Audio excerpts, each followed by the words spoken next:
All right, this is Algebra 2, Lesson 50, page 217. All right, I have 3 equations on the board, 2 of which are different from one of the other. Which 2 are alike and which one sort of stands on its own? But we've used these to solve for x. You know which 2 are similar? Ashley? Michael? The first one and the second one are the same, and then the third one's the same. That is correct. So the first one and the second one are the same. How are they the same? No. If you work out x plus 1 squared equals 4, that's the same. That's right. If I actually squared x plus 1, I would end up with a second degree equation and 2 solutions for x, right? So how do we solve for x here? Yes. Okay, what are the factors? X plus 2, wait, no. Is it x? Oh, x plus 1 and x. Right, x plus 1 and x plus 1. What do we ask ourselves? Factors of the c value such that we add them and get the b value, right? Simple factoring. For this equation, how do we solve for x? Tress? We can take the square root of both sides. We take the square root of both sides. What do I end up with on the left-hand side? X plus 1. What do I end up with on the right-hand side? Plus or minus 2. Oh, plus or minus. Plus or minus, whatever the square root of 4 is, which is 2. Then I move the 1 over, I have 2 solutions. Through subtraction, it'd be plus 2, it'd be minus 2. I have 2 solutions, right? This one is different. How is this one different? What do I do here? You would square it. I'm going to square both sides. When I square both sides, what must I make sure I do when I solve for x? I have to check. This one must be checked. The answer you must check. All right. So these are actually quadratic equations. You would end up with 4 terms. And today we're going to learn a new method for solving quadratic equations. Why, you might ask yourself, why do we need a new method, right? Because what if I have x squared plus 2x plus 2 equals 0? Okay, I want to write that other one back, because this is where we're going to end up. Are there factors of 2 such that I add them and they equal 2? There aren't. So when you have a c value such that there are not factors of the c value such that you add them and they equal the b value. Yeah?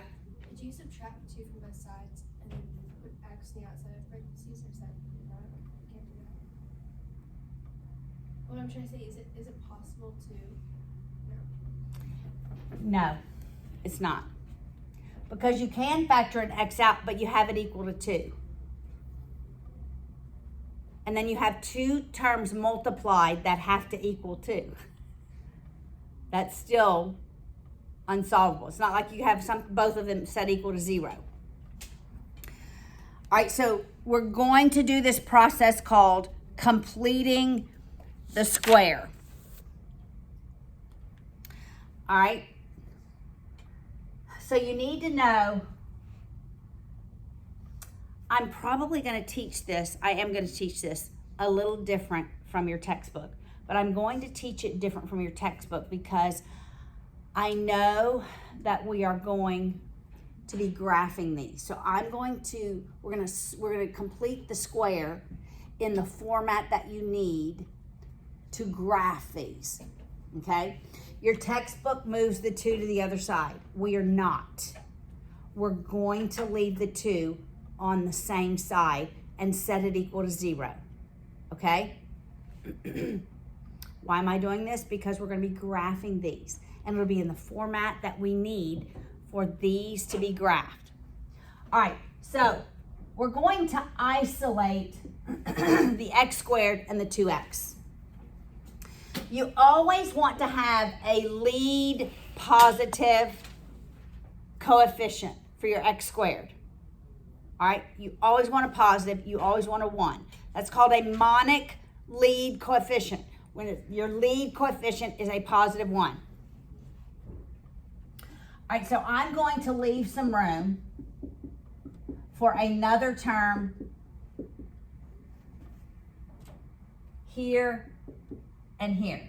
So I'm going to have space for 2 terms here.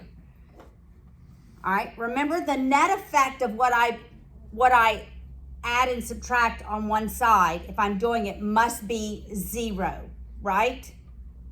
The net effect has to be 0. All right, so I take my b value. This is how you complete the square.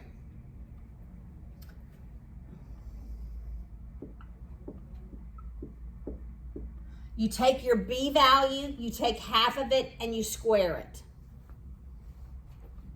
So it's 2 over 2, square it. Well, 2 over 2 is 1. 1 squared is 1. I'm going to add 1 here. I'm going to subtract 1 outside. Because when I add 1 here and subtract 1 outside, what is the net effect of what I've done? 0. The net effect is 0. All right, so you remember this. What was this factored? Wasn't it x plus 1 times x plus 1? All right, so then I take this value, I add it inside parentheses, I subtract it outside the parentheses. All right? Got it so far? Now, remember what we said this was factored? It's what? X plus 1. X plus 1 squared, right? When I complete the square, what's inside of the parentheses is a perfect binomial squared. Okay, so my binomial squared is going to be, always be at, I hate using the word b. It will, the result, now I'm going to say b again. Well, will always be the result. I said b again. All right, does that make sense? So we're going to do some other ones, but we're going to follow the same procedure. All right, then we're going to combine 2 plus negative 1 is 1. All right, this is not going to be solvable. There are going to be no solutions. But normally you would have solutions, because when I subtract the 1 on both sides, I'm left with this squared is negative 1. And where am I? It looks like this. Doesn't it? A binomial squared equals a constant, and you're just going to follow this procedure from here on forward. Now, if I'm graphing it, which is in the future, not today, this is what I need. That's why we're leaving that constant on that side. All right, so let's walk through the examples. All of your examples will work.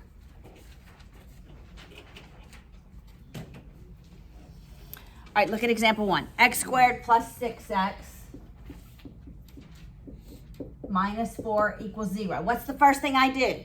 I isolate my terms with an x in it, leave space for an extra term, and put my negative 4 outside the parentheses,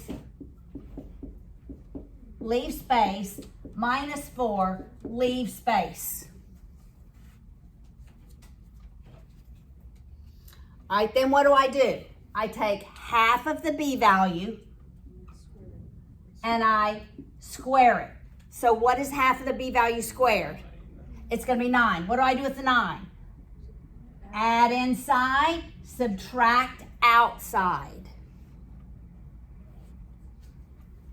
All right, what is this binomial squared result in? Plus 9. X plus 3, 6 over 2. Is x plus 3 times x plus 3 equal to this? You see it? All right, now let's combine our negative 9 and negative 4. It's minus 13 equals 0. Now I look like this, don't I? All right, so where am I going from here? Add the 13 to both sides. And I'm left with x plus 3 squared equals positive 13. What do I do now? Square root of both sides. On the right-hand side, what am I left with? Left-hand side, x plus 3. Right-hand side? No. Plus and minus square root of 13. Subtract the 3 from both sides. My two solutions are negative 3 plus and minus square root of 13. I have two solutions. You can leave square root of 13 to square root of 13. Do not write this as a decimal.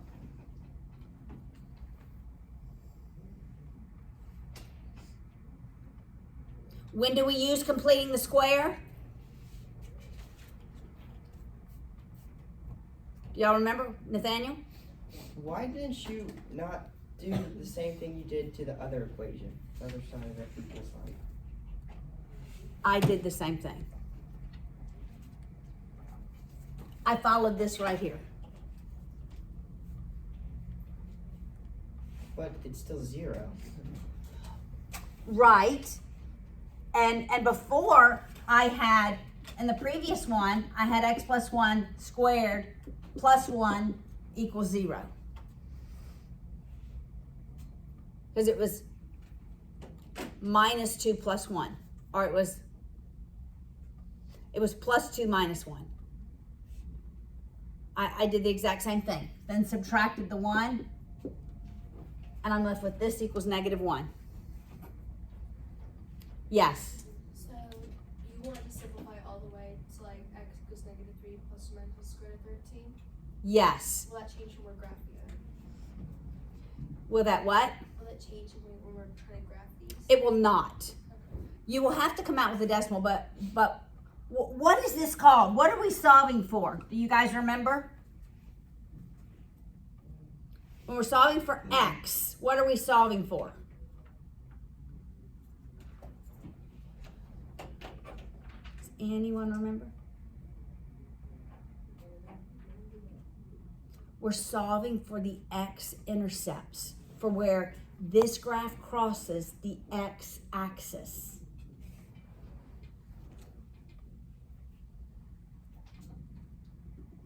Always. When we're quadratic, we're solving for where this graph crosses the x-axis. It's called x-intercepts. There's many terms for this. X-intercepts. They're called roots. They're called solutions. And there's one more that escapes me right now. I can't think of it, but there's one more term that different books call it. But it's where this graph, if I were to graph this quadratic, it's where it crosses the x-axis. All right, let's do problem 2. Practice problem 2.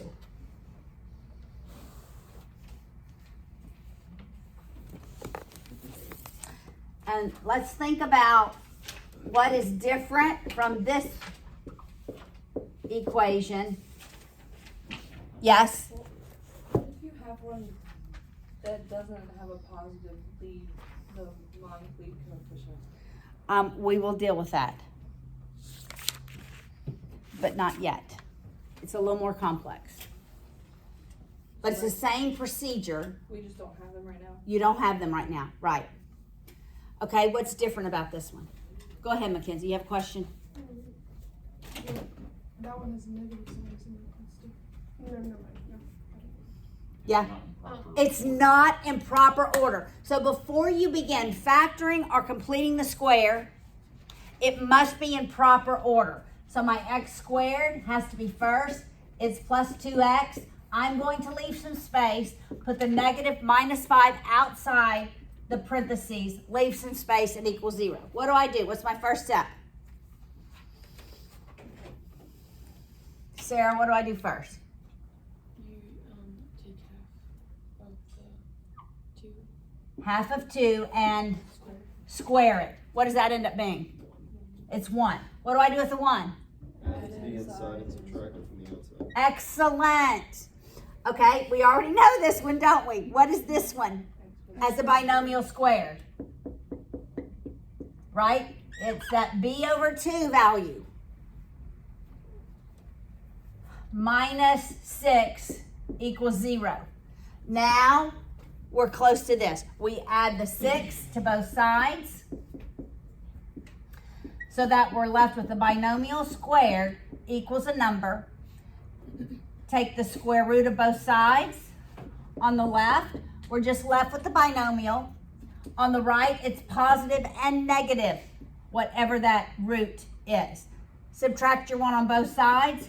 X is negative 1. Plus and minus the square root of 6. What have I just solved for? X intercepts. It's where this graph crosses the x-axis, Dylan. So is this how we're supposed to solve them from now on, or are you gonna have to indicate like which? I will not tell you what method to use. But most of them, I probably will tell you on the next test. Yes. What if the square root can be simplified? What if the Then 6 is simplify the- it. Like, Yes, but how do you pick the negative side? it's on the outside. So if I were left with x plus 1 squared equals 12, for example, and take the square root of both sides, I'd be left with, what's the square root of 12?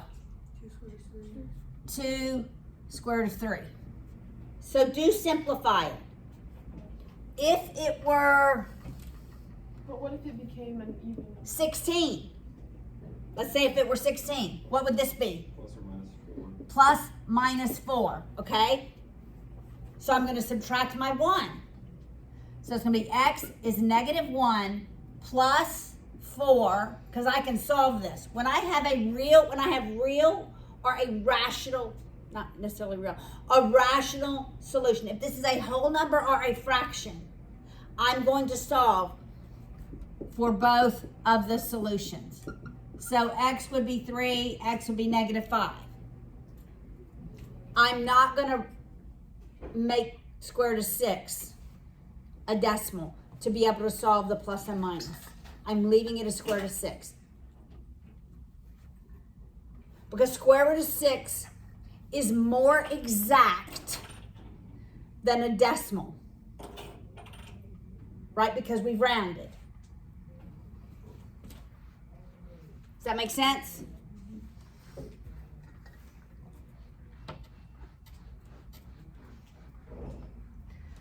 All right, let's look at example 3. We have x squared equals 5x minus 5. What's the first thing I must do here? Yes, Nora? We can move the 5x over, so you subtract it from both sides. So we're going to move the 5x over and by subtraction. And Add 5. we're going to move the 5 over. We're going to move everything over to the left, set it equal to 0.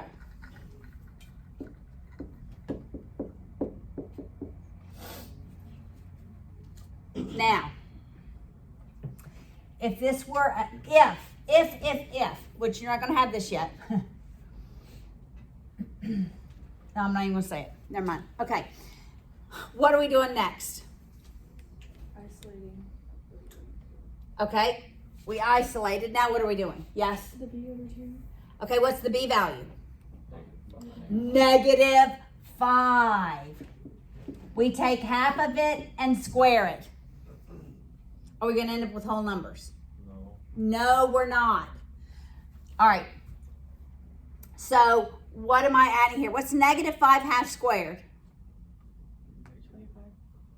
25 fourths. So I'm going to add 25 fourths here, and I'm going to subtract 25 fourths here. What is going to be my binomial squared? First time is going to be x. X minus 5 over 2. Yes, x minus 5 over 2. Now, I'm going to make 5. I'm going to make a common denominator. So I'm going to multiply 5 by 4 over 4. Because I'm still not changing the value, am I? All right, so what is that? 20 over 4 minus 25 over 4 equals 0. Yes? And it's still positive in parentheses even though the answer was negative. Wait, never mind. That was stupid. Never mind. Okay, what's negative 5 halves times negative 5 halves?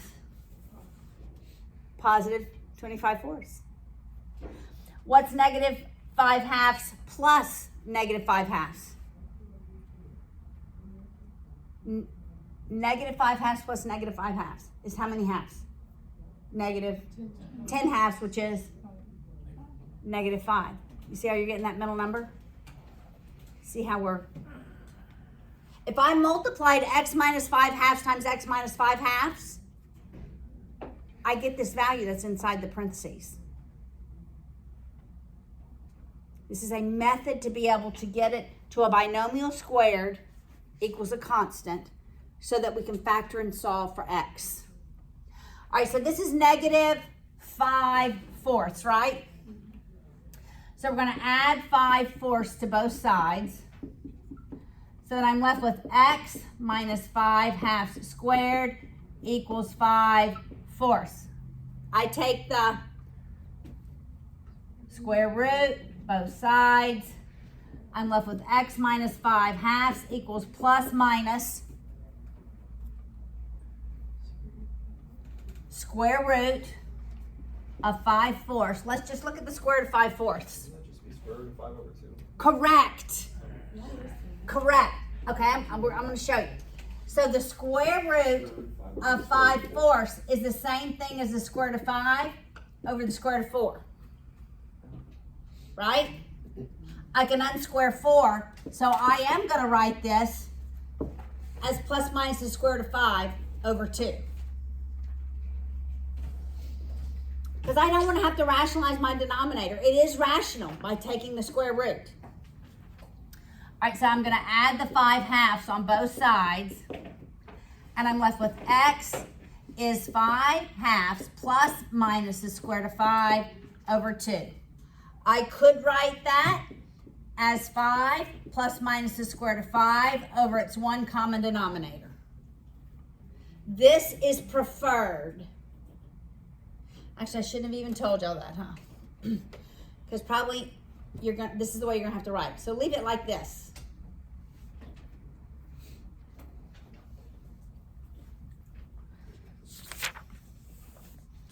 All right.